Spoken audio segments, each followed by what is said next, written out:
Hello, Hockey World. It's Thursday, June 28th, 2018. Yes. I'm Michael Agello, and who's that dog? It's Perla. I'm Russ Cohen from Sportsology. And I am Eklund. You're watching HockeyBuzzcast on HockeyBuzz.com. This is a podcast that comes to you sometimes during the day. Can't speak yet. Been on the phone all day. Been up since 6:30, folks. And we're going to get into this right away. We are in the home stretch here of a bunch of things. And let's start off because I have been told that John Tavares, and this is maybe the only, I was like trying to write a John Tavares story this morning. Like everything hasn't been said a zillion times at this point. Yeah. Is really like no fun. That's why I went for the Sloop John T angle. Thinking that maybe for youngsters out there, that's the Beach Boys. I don't know if a great song which talks about John wanting to go back to Nassau Town. Oh God. Go home. So that's I'm going with this. This is my well, no, you can interpret it one of two ways, Zach. Home is Mississauga, Ontario. True. That's very true. But he says around Nassau Town we did roam. So I'm gonna go. He did roam either way. So you could say you can go either way on that one too. So yes, it tells us just slightly more than Frank Saravelli is telling us right now. So just slightly.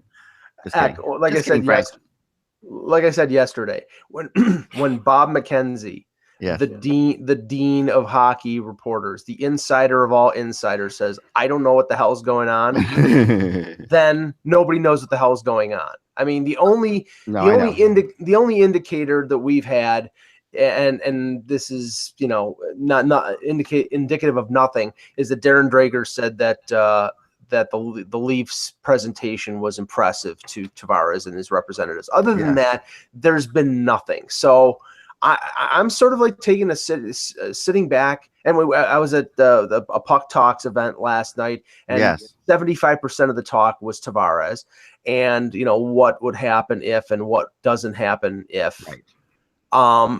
So it's basically sit and wait. And my question is, if Tavares and his representatives decide that he's going to go someplace else, will they let the Islanders know, and will they let the public know? Well, here you go.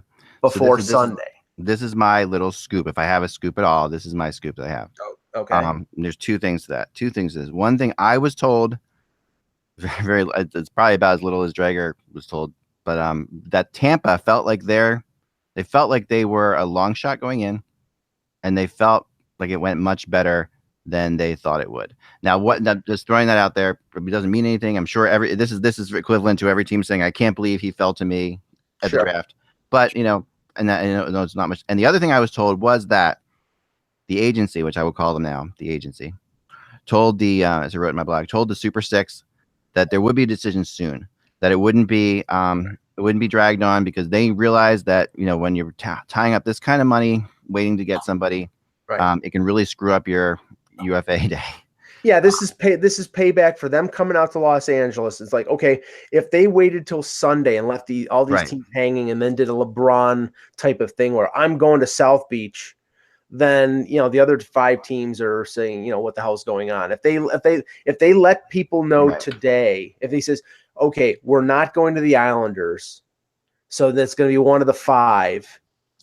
Then the Islanders can start making the moves that they need to make, knowing that he's not coming back. Here's the one ththing. I was on Steve Calusa's show yesterday, Sirius XM, and Mike Johnson lives not too far from Tavares, has similar friends. Mm-hmm. And I had made the statement that, to me, John Tavares has always been lukewarm on Toronto.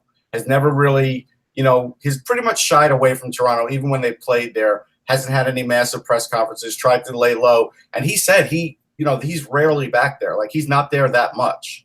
Right. So he feels like his presence there isn't warranted enough for him to all of a sudden sign with the team either. Like, that was sort of like, words in his mouth, but that's sort of like, that's an interesting take, because, and is that possibly because, he doesn't love the limelight, doesn't love going to Toronto. When you go to Toronto now, you can't go to Toronto if you're John Tavares. Well, see that, and the thing is, Mike Johnson was on one of the panels last night, and he said that the thing is that in Toronto now, pretty much, and I know that this is not the general impression, but pretty much the fan, like if players are out, pretty much they're left alone. They're not swamped. It's the pressure of the market, that they want you to win, but it's not like you're like, you got people sitting outside of your apartment or your house. No, they've, if anything, Toronto hockey fans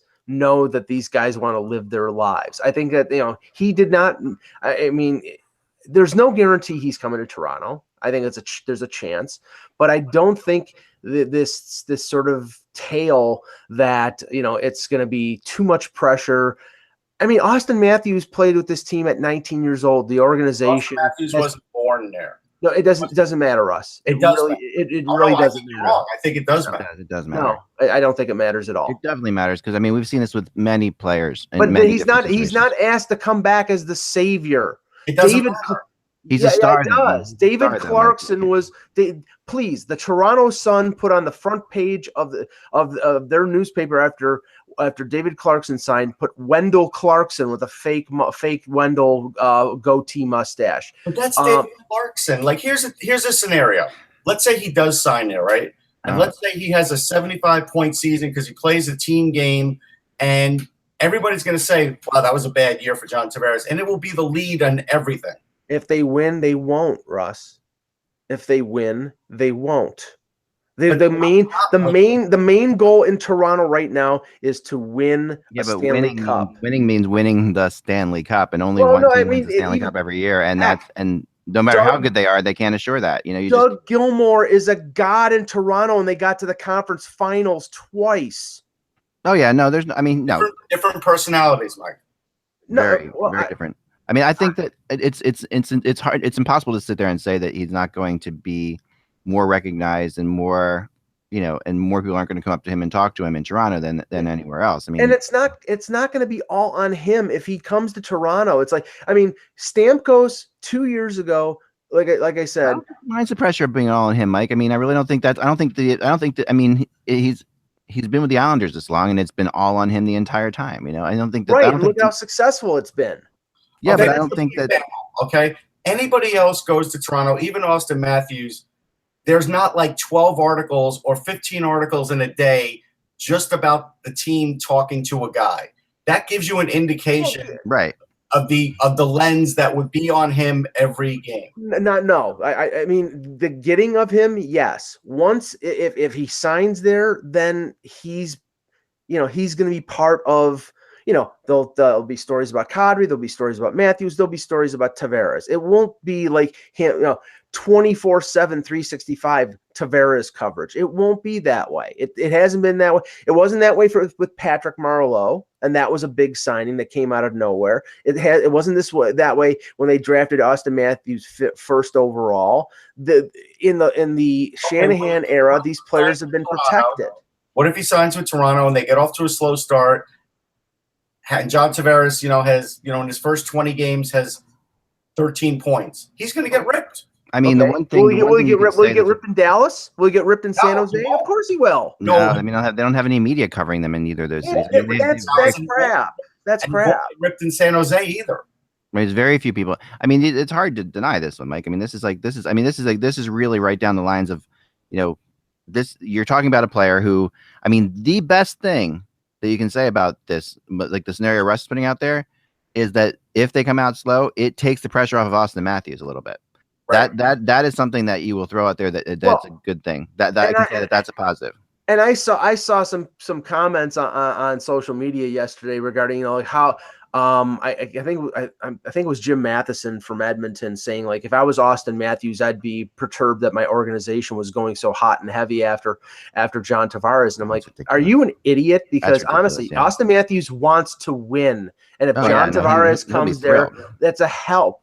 He'll be thrilled for everything, for on the ice, and for the fact that the pressure will be off of him a little bit. That also will play into it. I mean, Matthews would welcome him. There's no question. Oh yeah, and Matthews, we got there has been some interesting little strife going on between Matthews and Babcock here. And I think that's been blown up. I mean, it was at the end of the Boston series. He wanted to be used more. Babcock is Babcock. He's going to do what he's going to do because I think that we saw what people in Detroit don't like about Babcock in that Boston series very much. What they didn't like about, and I agreed with Austin Matthews 100% that he should have been used more in that series. I mean, that was crazy. They had the number 2 power play in the NHL with Austin Matthews being on the second power play. Yeah, that's insane. There's no reason to complain when you have a first power play unit of Marner, Kadri, Bozak, Van Riemsdyk, and Riley, and they're second in the NHL.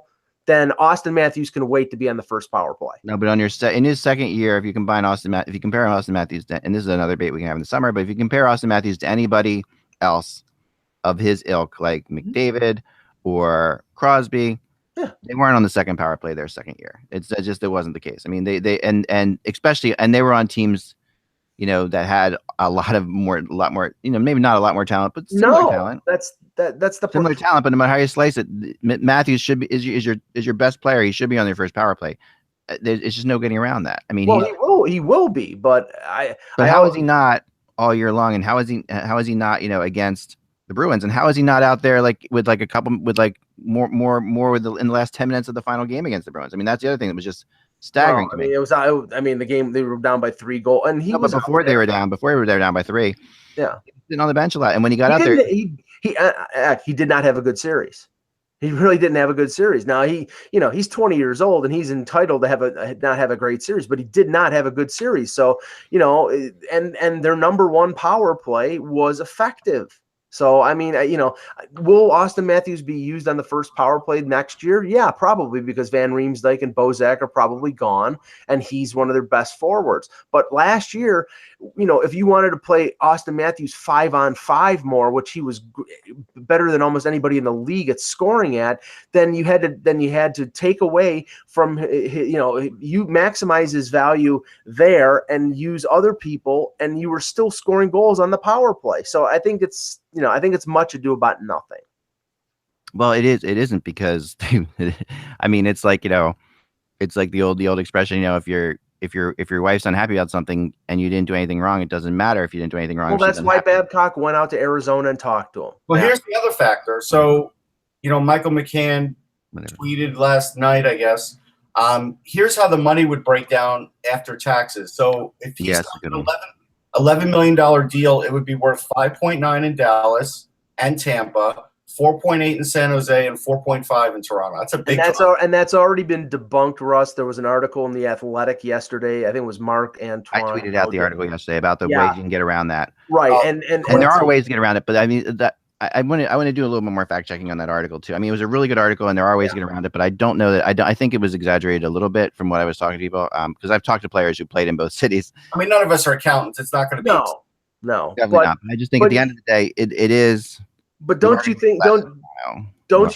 think teams like Toronto and Montreal and Edmonton are basically saying, if there's this avenue to be able to escape the taxes in Alberta or Ontario or Quebec, that the teams are using that as part of their presentations? I would think that they would. So I think that's how this ended up in there. I think this was part of Lee's presentation, and I think that, and I don't know that difference in money is going to be the difference in Tavares' decision anyway. Like, I think that when it all comes down to it, I do, trying to read the tea leaves here, I've always thought, and this is the sense I get from everybody. I mean, everybody I talked to, everybody always felt like he was going to go back to the Islanders, and now they're really not sure. That's like the general take on this whole thing, right? That when it's like, and you're not sure because of what? Because he has met with people, because and yet, other people, like I've talked to, who said that the meeting with people was just a thing for the agency to go through, and for the Players Association, that he really is going to go back to the Islanders, and that's the end of the day. That's I'm not sure. I'm not sure, because one of the teams that met with him in LA was the Islanders. But that's exactly the point, Mike. If you're going to do this ruse, right? If you're going to put this ruse out there of saying, I'm going to meet with all these teams, you almost have to put the Islanders in there as well, because first of all, if you're going to do a ruse, you wouldn't put the Islanders in. Right. You would, because otherwise you're saying the Islanders are the team to beat, right? And that's not the way they wanted to sell this. They weren't selling Lamoriello asking for an interview alongside Toronto and San Jose shows to me that he doesn't know what Tavares is doing. Correct. He doesn't. Well, we all know he doesn't know what Tavares is doing. I mean, that's an obvious. That's an obvious thing, right? But we do know also that that if you're Lou, you want to get a couple extra days in with Barry Trotz. I mean, this has all happened really quickly. You want to get Trotz and you together and figure out, let's get on the same page. Let's go there with a unified front. As two people who've won Stanley Cups. Let's get in there and show them what we're all about. It makes sense. I mean, that he would meet with them, and the fact that he took the meeting was just because he has to take the meeting with the Islanders. It's like there's no one final point that Mike Johnson made last night that I thought it was a good point and I agreed with. All the teams that he's going to, with the exception of the Islanders, have the capability. Boston, Tampa, San Jose, Dallas have the capability. Toronto have the capability within the next 2 to 3 years of winning a Stanley Cup. It doesn't mean that they're going to, but they have the capability to. Yeah. But if you look at the 6 teams and where the legacy building, where it would impact the most, it would be in Toronto. And you would have to say that after his career, and I'm not talking about people buying drinks for the guy. I'm talking about advertising. Yeah. I'm talking about things in terms of his legacy. There's no place it will mean. If he wins a Stanley Cup in Dallas, great. He won a Stanley Cup in Dallas. They'll have an alumni tournament, and here's Stanley Cup champion John Tavares. If he wins a Stanley Cup in Toronto, he will be set for life. I mean, he'll get advertising opportunities and other things in Toronto that he will get nowhere else. So yeah, I don't think that in and of itself is going to mean a lot, but I think it is a factor. Yeah. And I looked at he did one. I think he's done one commercial today. Right, but and hold on, and he said he was horrible at it. He even said, "I need a lot of work at this." No, he'll get a lot of work if he goes to Toronto. Yeah, but we'll see. I mean, I think, is this a bigger, if you could go back in time, Melissa, last thing we'll say about the Leafs because we move on, but is this bigger than Stamkos? Who would you rather have, Mike? I was talking about this last night with someone. Stamkos, and you have to take into consideration the last couple of years, the injuries and how he's been utilized in Tampa. It appears Stamkos is now more effective as a winger than he is up the middle. Now they have options and they've used him at center, but they also, they used him at center with Kucherov most of this season. But it appears that he's sort of morphing into being more of an effective winger than he is a center. And I think Tavares would be a better fit going forward because it gives them ridiculous strength up the middle with Matthews, Tavares, and Kadri as your number 3, and that's a match for what Pittsburgh had with Crosby, Malkin, and Bonino. Now that might cover up some of the other shortcomings in other areas. So I think Tavares would have a much bigger effect on them than Stamkos. Yeah, I think Stamkos is. I think Stamkos is a great player. I just think that, I'm not sure. Yeah, his fit would have been as good. Yeah, I think that's safe, and I think also his injuries are something you can't rule out. That you can't eliminate. Tavares is healthier, and somebody made the comparison last night that Tavares is not the quickest. He's improved his skating immeasurably from when he got drafted, but he's somebody that is going to be maybe like a Joe Thornton in the sense that speed is not going to matter because he has such great on-ice vision and he's such a great playmaker that he'll be able to compensate for his decrease in speed as his career goes into his 30s. I agree with that.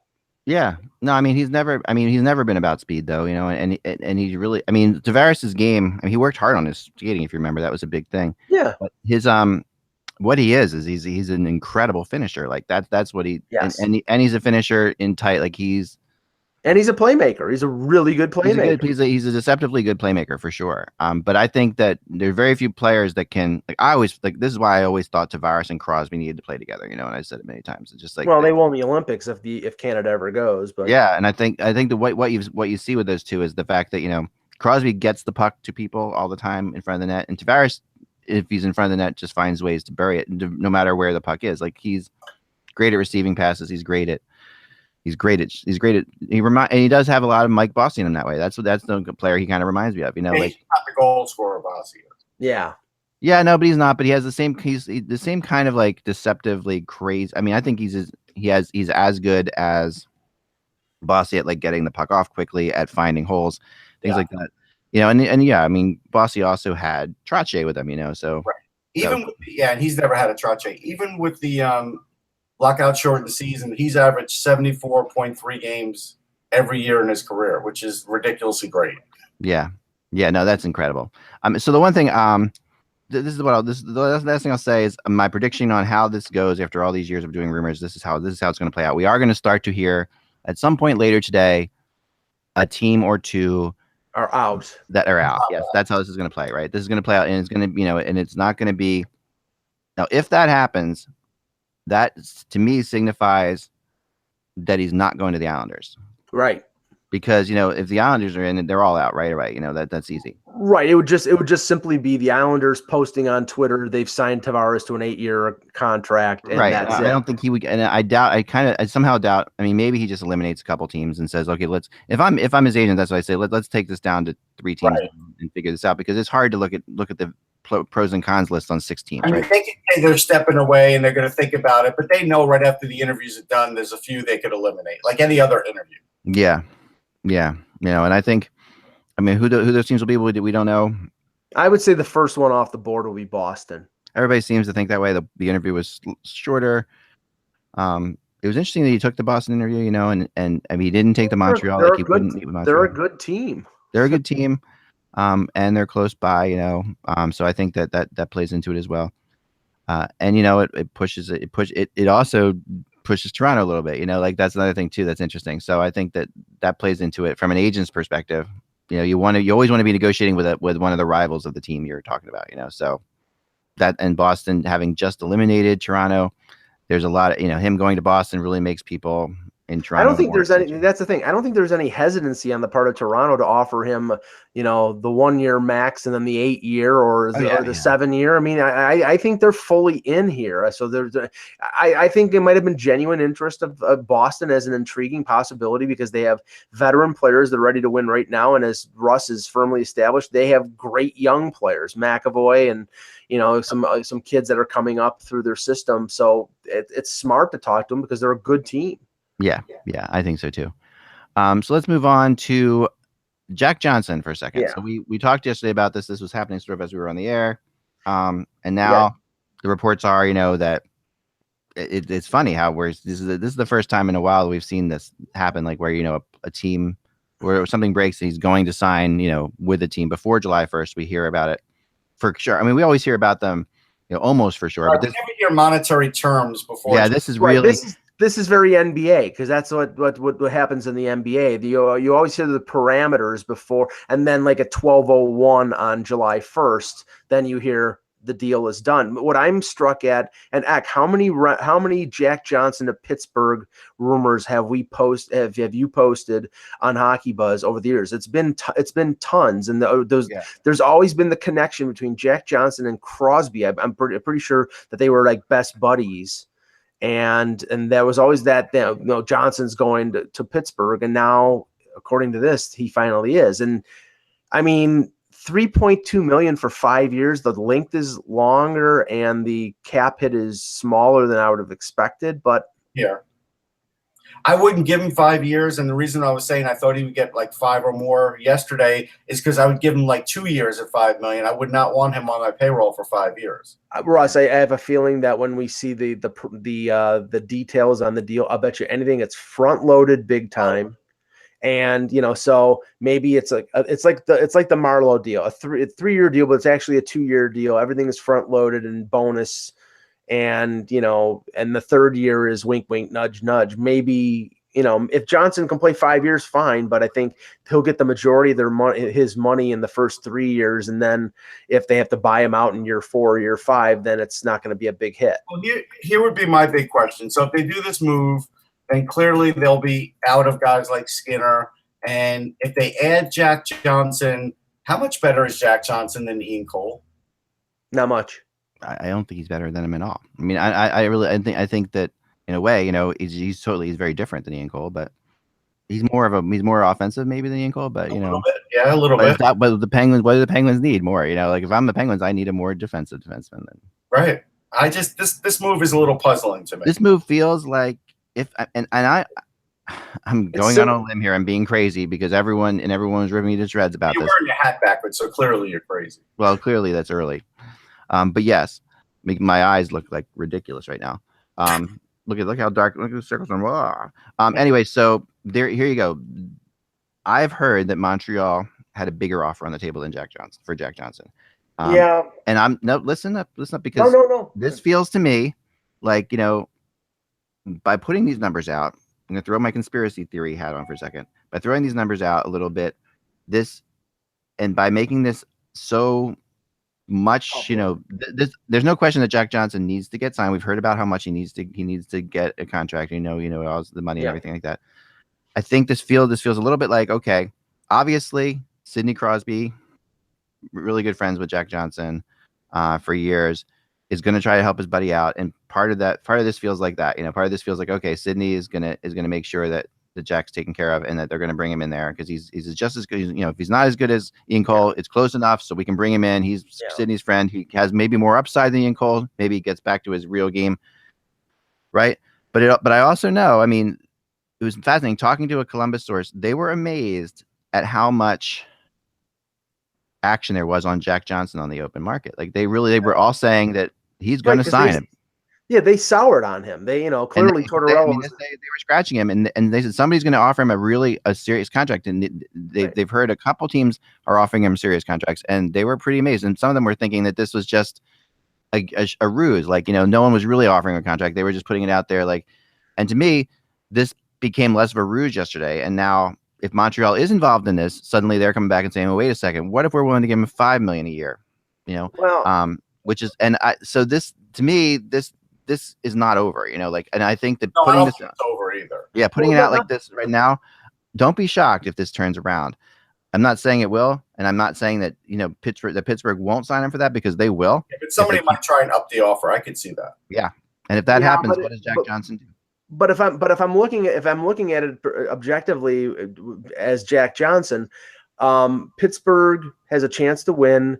You're coaching for a coach who, you're involved in USA Hockey. Sullivan is involved in USA Hockey, so there's a knowledge base there. And if you go to Montreal, it's a clown show there right now. Oh, I know. So if it's Pittsburgh and Montreal, and then the monies are similar, I'm taking Pittsburgh every day, including Sunday. Montreal was a ruse. It could have been that what I was hearing the whole time could have been Montreal was a ruse to get Pittsburgh to up it a little bit. And it's hard to tell which it's a chicken or egg thing in this situation, because I only hear one part of it, so I don't know. I think if I'm Jack Johnson, I go to Pittsburgh for a lot of reasons. Like one, because it won't be as much pressure, like you said. Two, because of the situation he just went through, where he was benched a lot and spent time in the press box.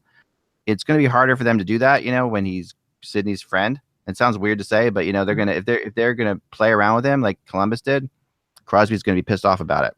Yeah, so, it also is a bit of a payback that he's going to be going against Columbus, who in the last couple of years has sort of screwed around with his career. So it's going to their rival. I'm sure is a little extra motivation. Yeah. I got a lot of really nice letters yesterday about Dougie Hamilton. About from Calgary about the different things the charitable things he did and stuff like that. And I've seen some posts online, and great. So it still just bothers me to no end that they put out this whole thing about it shouldn't bother me, but it just does. This is the kind of thing that NHL teams should not do. But we won't get into that. If you want to see more about that, we can get into it. You can see yesterday, but I did get some stuff about that. Some really great stories out there, and I'll try to retweet one of them later. I think the interesting story besides Tavares is Ryan O'Reilly. It seems to be moving a little bit, and the thing is, this is where the signing bonuses in these contracts come home to roost, because Buffalo, if you look at his deal, he's got a $1 million base salary, and everything else is signing bonus. I think it was like 8.5 this year. So $7.5 million is due on July 1. And then I'm sure the returns for him will be a lot bigger after July 1st, after Pagula opens up his checkbook and signs the $7.5 million bonus check. Yeah. Yeah. No. And I think that if you're Buffalo, it might behoove you to just do that. Like just because you're gonna get more for him. Yeah. Once you do that's that. return. So you're gonna pay $7.5 million, but you're gonna get something else, and that $7.5 million you signed that deal. You already wrote that into your budget. So to me, you just give them you pay the thing, or you can't arrange to pay it ahead of time. So maybe No, maybe you can't. You have to, and you have to wait. You have to wait for July. I know this firsthand because a few years ago when the Leafs had Jonathan Bernier, they made the trade for Frederik Andersen before the draft because it involved the first round pick. And while we were at the development camp in Niagara Falls, at the end of the camp, Lou Lamoriello comes out and says, we've traded Jonathan Bernier, and we found out after the fact that Bernier had, I think it was a $2.5 million signing bonus due July 1. So that it was actually part of the Anderson deal, but they had to wait until after July 1 for the Leafs to pay the bonus before Anaheim would take on Bernier. So I have some breaking news. Go ahead. So Fox News is reporting that McDonald's will start offering muffin toppers. So they're like Seinfeld. They're stealing Seinfeld. They're going to copy it from Seinfeld. Apparently, they tested them in Baltimore, and now it's actually going to be a thing on their menu. Muffin toppers. Don't you remember the Seinfeld episode where they episode, Mike? No, I don't. Yeah, I like Seinfeld, but I wasn't like Elaine just eats the tops of muffins and then says, that we only like the tops. It's where the muffin comes alive. Oh, I see. Okay. Great episode. So give it to charity, and the charity got mad. Like, why are you giving us the muffin stumps? It was pretty fun. Right. They gave them. That was the episode. It was great. So So this will be a reality act. This is the world we live in now. So there you go. Okay. No soup for you. I do love it. My daughter is a muffin topper stealer. So I'm gonna go. Whenever we get muffins in this house, I'll show up and all the muffin tops are gone. So there you go. I eat the whole muffin. I don't discriminate. In a similar story, the Senators are actually talking to this is an interest. This might be the biggest story of the day. They got new financing yesterday, right? Right. That's what I'm talking about here. So Capital Sports Holdings Incorporated, this was on the NHL.com. The parent company of the Senators the Ottawa Senators announced that it has completed a $135 million financing of a 6-year senior term debt with a syndicate of financial institutions, which is like the weirdest. A syndicate of financial institutions. I don't really know what that means, but anyway, a bunch of guys with cigarette holders and snide mustaches. That's what. Right. That's what it feels like. It's just like a bag with a dollar sign on it. Snidely whiplash. Yes. That's what I say. The use of the proceeds is to pursue growth, serve general corporate purposes, and to replace existing debt. Yeah. I love replacing debt with debt. This could possibly be the money used to sign Carlson. No. But the bigger story behind this, and I don't think it is the money to sign Carlson. I don't think this is the money to sign Carlson. But what is interesting here is this syndicate of financial institutions is actually talking to the Sens about buying the team. And this is almost like a putting your foot in type thing now. And that is big news for Senators fans who, of course, want this team to sell in the worst possible way. And apparently, according to stories on the fourth period, just put this out a few minutes ago, that Ottawa Senators owners Eugene Melnyk has received and discussed an offer for the franchise. While rejected, talks are believed to be ongoing per sources. So this plays into like all kinds of things right now. I mean, how interesting that this would come out right now. That the team could possibly sell right now. Well, first of all, my first reaction to this story was that, and Russ, after Derek Jeter and his group bought the Miami Marlins, there was a house cleaning. That was my reaction here. They're $135 million in debt that they had to finance through these institutions, and the solution to that is them being a bottom feeder for a couple years and trading off assets that they can't afford to make ends meet. And that's what I think is going to happen here. I mean, the fact that all of a sudden within 5 seconds there's a group that wants to buy. Eugene Melnick has been saying for months and years he's not selling the team. I don't think, unless he is drowning in red ink, that he's selling this team until he wants to sell it. I have a different take. He might have hit the debt wall where he realizes, okay, right, I got to get out from under. This reminds me of when the Rangers did sign Joe Sakic to an offer sheet, and everybody said there's no way it could be matched. And then all of a sudden, Magic Money came up, television network, and it was matched. Now, if you're an institution that wants to buy the Ottawa Senators, you want to buy them with Erik Karlsson. Correct.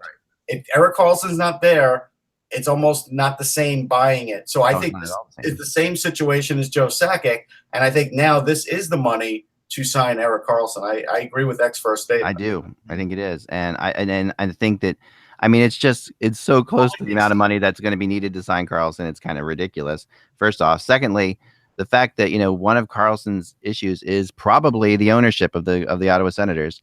And, when I was told that a good friend of his kind of talked him out of going back there, it was because of the ownership of the Ottawa Senators. So if the Ottawa Senators ownership is changing, that changes things drastically for Karlsson. Well, Karlsson is not going to sign an 8-year extension with Ottawa until he knows for sure then Eugene Melnick is not the owner. And I don't think that that's going to happen in 3 days.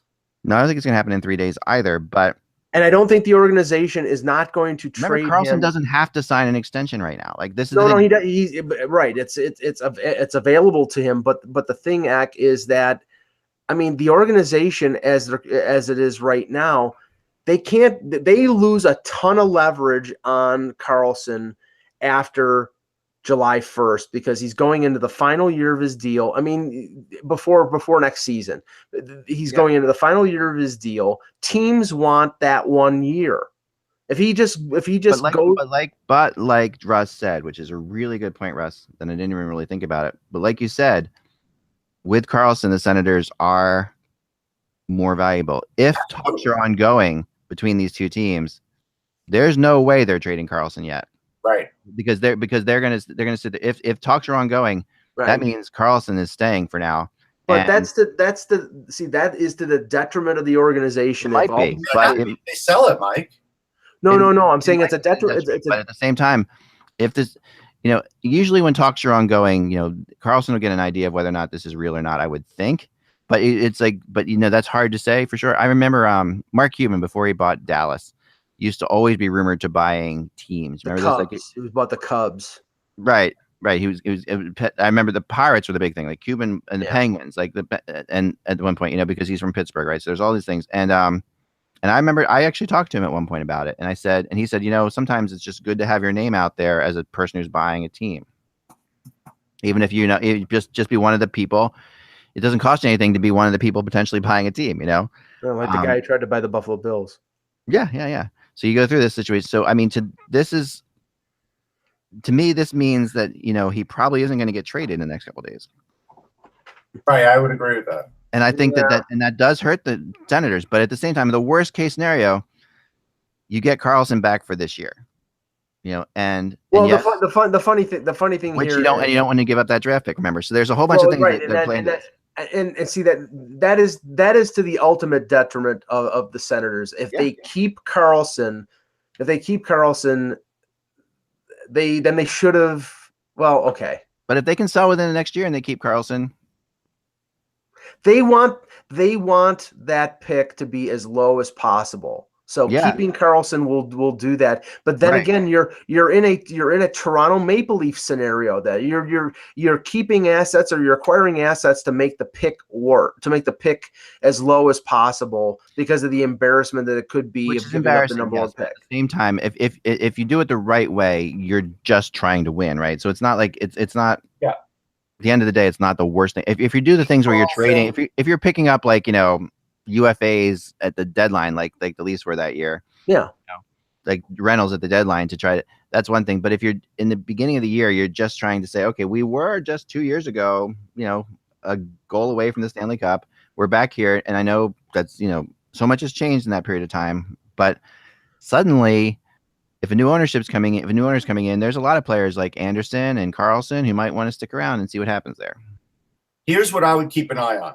I would keep an eye on how great the Senators say Brady Tkachuk looks in prospect camp, because if all of a sudden he gets the quick rush into the NHL, then I think all of this is the reason why. And then I think Carlson is staying right now, and I think that's because of this potential situation. Heck, I do need to tell you about a tweet yesterday. I don't know if you saw it, but Joe Pavelski's grandmother said that John Tavares should join the Sharks. I love it.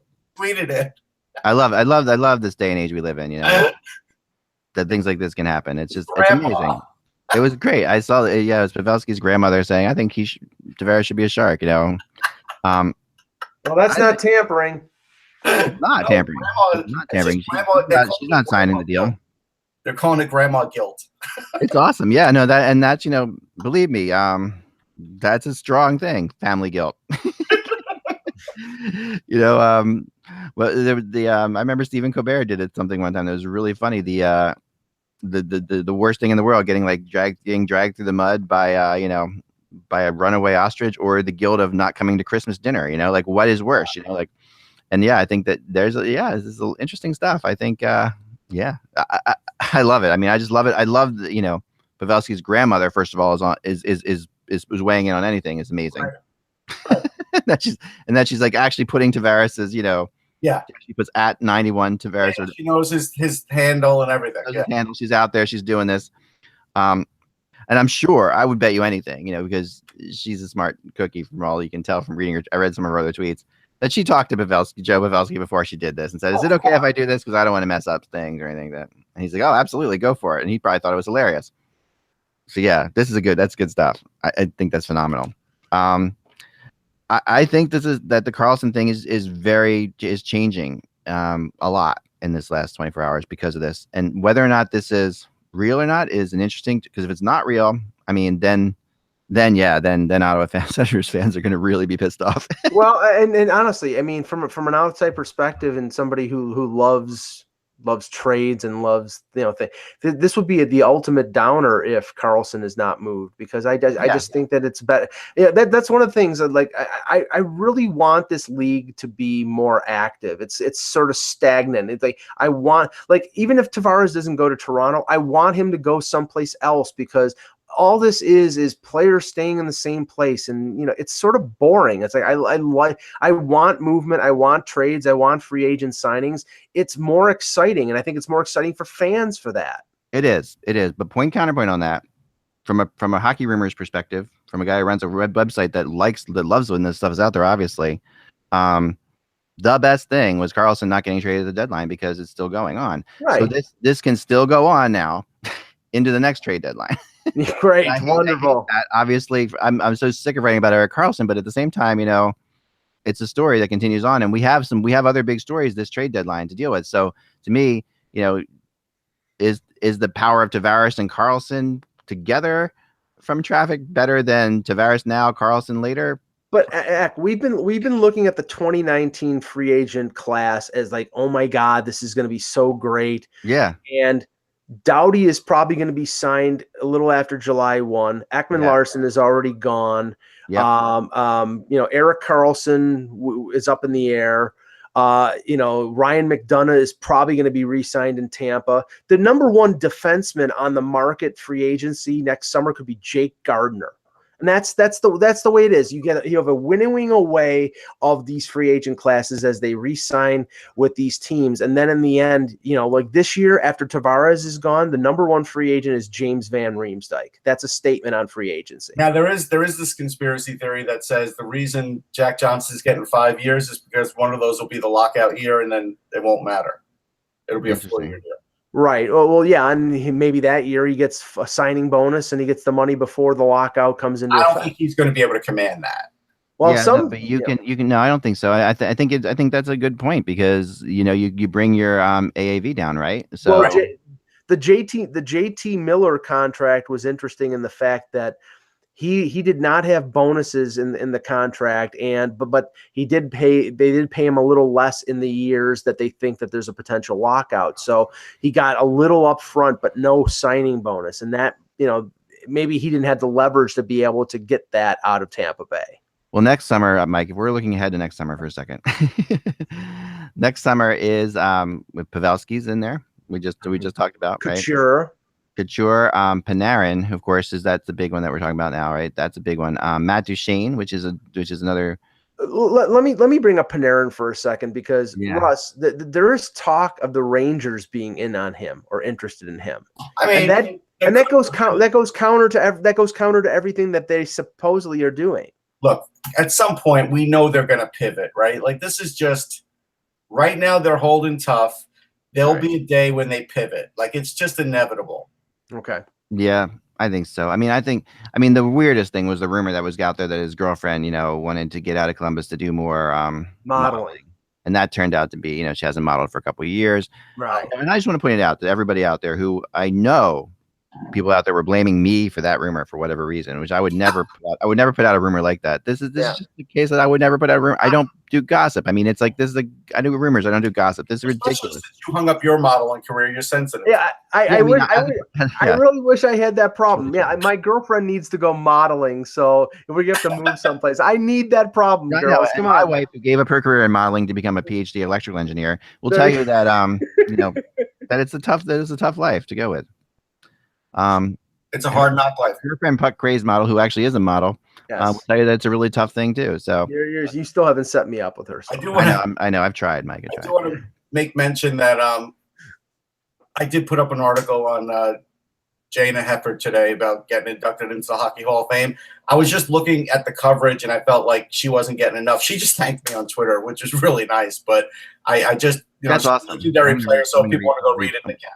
I'll retweet that article out because that's the problem is obviously the timing of the Hall of Fame, which should be just so many names. It's so big. It should be later though. The Hall of Fame should be later. They should do it at the end of July.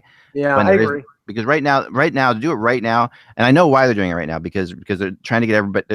There's a rush to get everybody to their cottages. Like that's what's happening, right? Everybody's like wants to tie up this year and move on.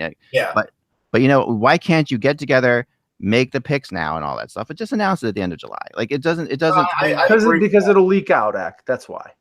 You have 13 people in there who are very, very established reporters. You could keep that under your hat. I'm not saying the reporters would leak it. I'm saying somebody at the Hall of Fame or no one should know. Like the kind of thing where this is sealed up and it just will not open or in Funk and Wagnall's basement.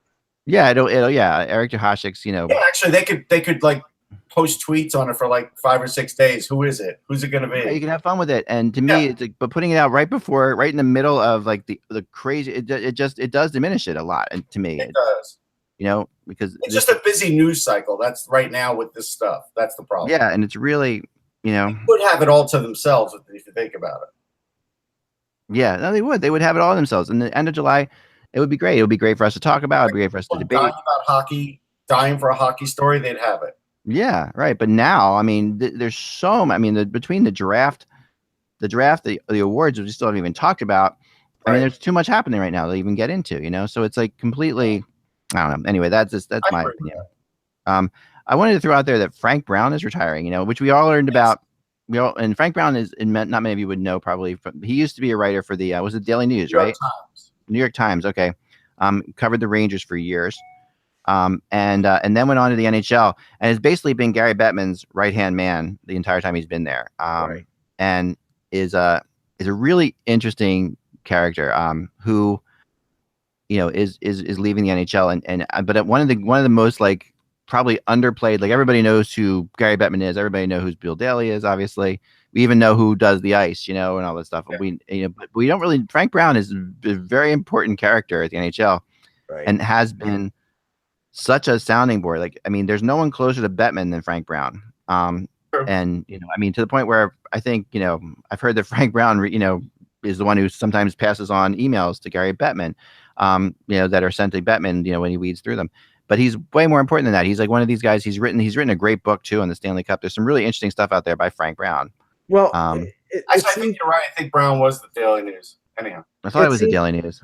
Yeah, it seems that there's being a little bit of a changing of the guard in the NHL because Jim Gregory, who's been heavily involved in always at the draft every year. He's retiring, and and now the news of Brown. I mean, that's just. I mean, it's ironic that it happens the same year. I'll say this about Frank. I mean, when I first broke in, a new writer and everything, and I would go to cover a lot of Ranger games. I would see him quite a bit, and he was just a guy who loved the sport and was always a champion of writers. Mm-hmm. He always really did push for writers' rights in the league and everything else. So he was a writer's best friend, really.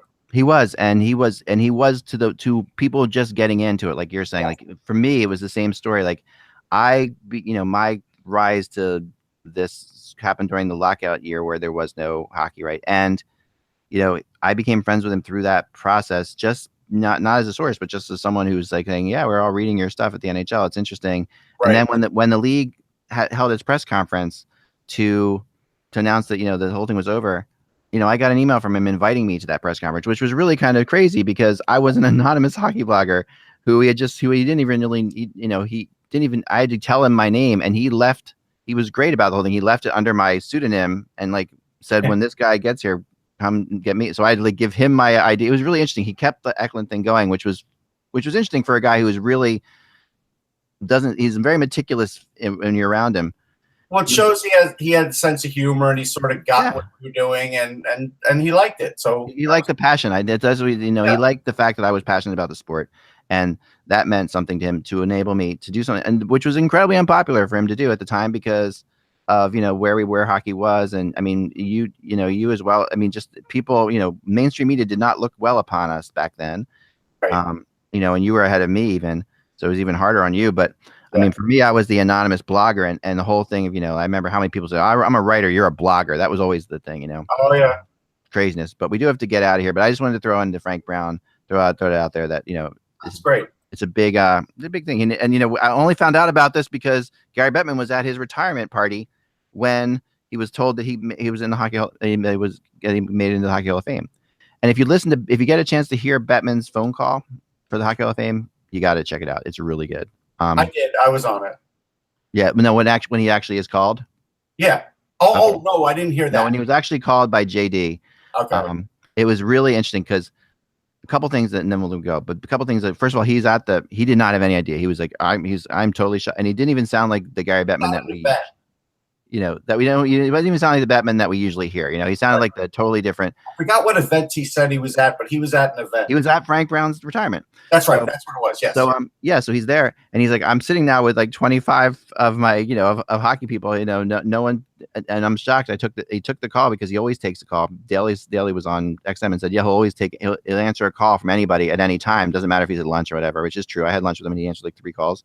But this whole thing. So he The first thing he asked, he's like, you've been inducted as a builder, and he's like, wow, I can't believe. And then he says, wait a second, did Willie get in? That was the first thing he said, and he was almost like, Gary was gonna, basically gonna say, I'm not, if I'm in and Willie's not in, that's wrong. And they said, no, yeah, we have 2 builders, we can put 2 builders in, and you and Willie are both in. He's like, oh, that really makes me happy. So I thought that was, and this is a private call between JD and him, that nothing that he knows is going to be played later. So I was really. People need to give Bettman a break for crying out loud. There's way more to him than people give any credit to. So anyway, that's it. Good luck to Frank Brown. Good luck to Gary. And congratulations to Gary. He's still going to be around. So that's it. Remember, without the buzz, it is just hockey. We will talk to you tomorrow. Yeah, it's still Friday, isn't it? Man, oh man. This week's endless. See ya.